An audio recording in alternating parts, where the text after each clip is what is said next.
Reka ngo ikaze kandi nkwifuriza ibihe byiza wowe ukomeje kugenda ubana natwe ku makuru tukugezeho hano kuri Telefix.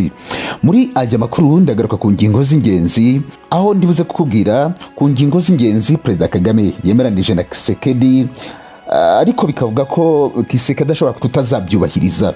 Ndaza no kukubwira ko hari umuprofeseri wayoboye ICGLR wavuze ko RDF nubwo yabujijwe kujya muri Kongo, ngari Kongo ishobora no kuzajyana na ziriya ngabo mu bintu yasobanuye neza, ndibuze kukubwiraho neza. Naho abakongomani bo mu ihuriro rya Ramuka bakaba banenze cyane Kisekedi ngo kuba yicaranye na Perezida Kagame baganira, ngo ni igisebo kuganira n'umuntu ingabo ze zafashe ubutaka bwawe. Reka ngo ikaze kuri aya makuru ngenda ndambura nkubwira kantu kandi kuri izo ngingo z'ingenzi. Ba Perezida Paul Kagame w'u Rwanda na Felix Antoine Kisekedi wa Kongo bemeranije ku murongo wo gukemura ibibazo biri hagati y'ibihugu byombi birimo n'icy'umutwe wa FDLR. Abakuru b'ibihugu byombi kuri uyu wa gatatu bari bahuriye i Rwanda muri Angola mu nama yigaga ku bibazo by'umutekano muke uri mu burasirazuba bwa Kongo. Bahuye ku buhuza bwa Perezida Joao Lourenço wa Angola unayoboye ICGLR. Kugeza ubu ngubu imyanzuro y'iyi nama ntabwo irajya ahagaragara, gusa uruhande rw'u Rwanda ruvuga ko yemeranije ku murongo wo gukemura ibibazo harimo icya FDLR. U Rwanda usibye kuba rufata uyu mutwe nk'ikibazo ku mutekano warwo, runawushinja gufatanya n'ingabo za Kongo kurasa ibisasu ku butaka bwarwo bitwaje ko rufasha M23. Iyi M23 nayo iri mu byaganiriweho maze hanzurwa ko ihagarika imirwano ndetse abarwanyi bayo bakava mu mujyi wa Bunagana no mu tundi duce wafashe nk'uko byatangajwe na Perezidansi ya Kongo. Uruhande rw'u Rwanda cyakora cyo ruvuga ko ikibazo cy'uyu mutwe kigomba gukemurirwa imbere mu gihugu hagendewe ku myanzuro y'inama y'abakuru b'ibihugu bya EAC yabereye i Nairobi. Imyanzuro y'inama yasabye ko M23 na FARDC guhagarika imirwano, ahubwo bagakemura ibibazo bafitanye bisunze inzira ya politiki. Bigaragara ko muri iyi nama uruhande rwarebaga ibyarwo, Kongo ireba kuri M23, u Rwanda nago rureba kuri FARDC. Kuri ibingibi by'uko ngo bizakemurirwa imbere mu nama abakuru b'ibihugu i Nairobi bemeranije ko hari umutwe w'ingabo uhuriweho EAC uzajya muri Kongo. Icyo gihe u Rwanda rwo bavuze ko rutazajyayo kuko Kongo ivuga ko itabashaka. Ariko nubwo u Rwanda rutazajyayo, hari umwarimu wigisha muri kaminuza ya Kinshasa wanabaye umunyamabanga mukuru w'umuryango w'akarere k'ibiyaga bigari ICGLR, Prof Alphonse Tumba Luaba, ngo ntizeye ko ingabo z'u Rwanda zitazajyana n'izindi z'ibihugu bigize akarere ka Afurika y'Iburasirazuba EAC muri Repubulika ya Demokarasi ya Kongo. Prof Luaba mu nyandiko y'igitekerezo cye yatambutse mu nyamakuru bitandukanye byo muri DRC yagaragaje ko ashyigikiye icyemezo cya leta yabo cyo kutemera ko RDF iba mu ngabo zizoherezwa mu kurwanya imitwe itwaje intwaro ikorera mu burasirazuba bw'icyo gihugu. Gusa abona hakwiye kuzabaho isuzuma kugira ngo izi ngabo zitazagendera mu isura y'ibihugu byemerewe kuzohereza kuko ngo rufitiye ubushobozi. Ati niba haremejwe ishyirwa ry'umutwe w'akarere kandi ukaba uri mu nzira yo gutangira ibikorwa, ni ngombwa ko kubera impamvu zitandukanye u Rwanda rutabamo, ariko nanone hakwiye gusuzumwa niba u Rwanda rutazinjira mu zindi ngabo z'akarere rubifitiye ubushobozi.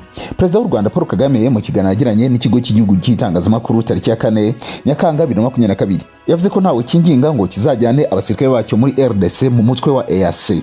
Yagize ati niba mbyibuka neza u Rwanda rwageze muri EAC mbere ya RDC, ibyo ariko ntacyo bitwaye, twese turi abanyamuryango ba East African Community. Iyo bavuze rero ingabo za EAC mu by'ukuri bisobanura ko u Rwanda ruri mu bagize izo ngabo. Perezida Kagame yakomeje agira ati ibi ariko kandi bituma urugendo n'umuti w'ikibazo byoroha kurushaho, mu gihe uruhande bireba ari rwo RDC ruvuga ko rutewe ikibazo no kuba u Rwanda rwakwitabira. Ibyo nta kibazo binteye, nta muntu n'umwe turi kwinginga ngo tube muri izo ngabo.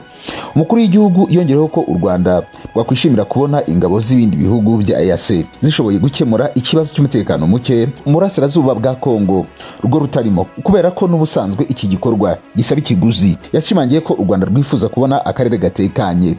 Naho abanyekongo bo bati ni igisebo cyane kuganira n'umuntu ingabo ze zafashe ubutaka bwawe. Iryo ni ihuriro rya Ramuka ryanenze Perezida Antoine Kisekedi.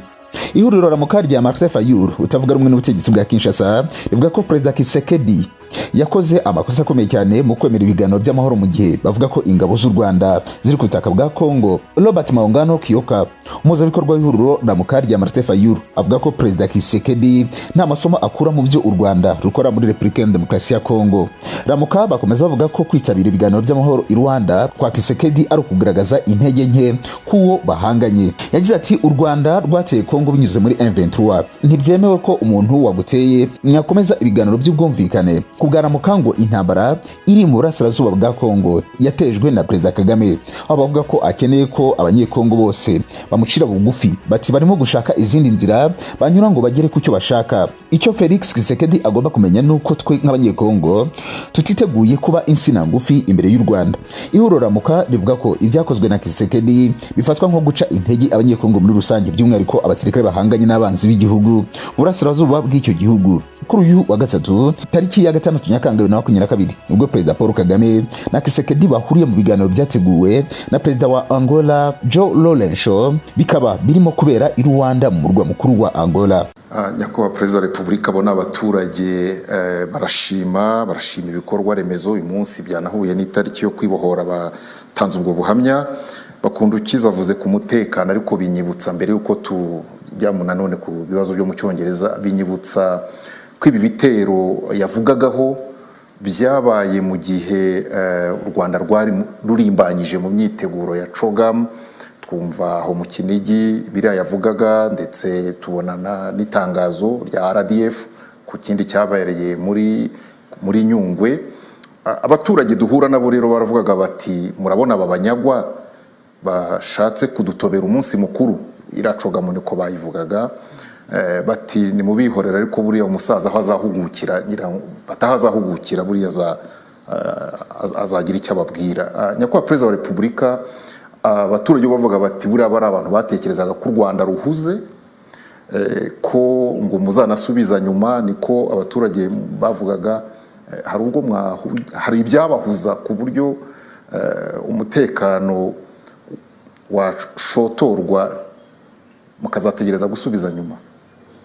Oya, umutekano ubakwa igihe kirekire, ntabwo ari umutekano ubara kuri buri kantu kabaye cyangwa iki. Kandi hari abantu bahora bashaka kuba bahungabanya umutekano. Wenda isi yose, iyo ureba no ku isi yose n'ibibazo ibihugu ku isi bifite bijyanye n'umutekano wabyo, ngira ngo hari mu bafite umutekano ku isi u Rwanda rwaba rubarwa mu ba mbere. Biterwa rero nuko twakomeje kubaka ubushobozi bujyanye n'umutekano wacu, kandi dufatanije n'abanyarwanda, abaturarwanda babigiramo uruhare runini buriya. Hanyuma inzego za leta zikagira uruhare rwazo nazo. Hanyuma biriya rero biba umunsi umwe bikaba uwundi, birakurikiranirwa hafi ku gihe byabaye, ariko haba hari n'uburyo bwo kubikurikirana mu buryo burebure mu gihe kirekire, ku buryo bifata igihe, ariko abo bahungabanya umutekano bageraho bakaneshwa, bitewe n'ukuntu tugenda twiyubaka n'uburyo dukoresha. Ariko rero nta byo guhuga byo ntabwo birimo, ahubwo bo nibo bashatse guhungabanya umutekano muri iriya minsi, bibwira ko duhuze, ariko ku buryo bwo guhuga bikatubuza umutekano wacu, bo ntabwo bihari. Bajyaga banifuza, ndetse abenshi bifuzaga ko n'umutekano wahungabana no mu mujyi aho izo inama izaba iri, ariko ntabwo byashobotse, ntabwo byakunze, kandi n'ibindi bihe ntabwo bizaborohera. Ariko ku bintu by'umutekano w'igihugu byo tubifata nk'ikintu cy'ibanze, ikintu cya mbere cya ngombwa, kugira ngo abaturage bashobore gukora imirimo yabo uko bifuza ntawe bakomaho.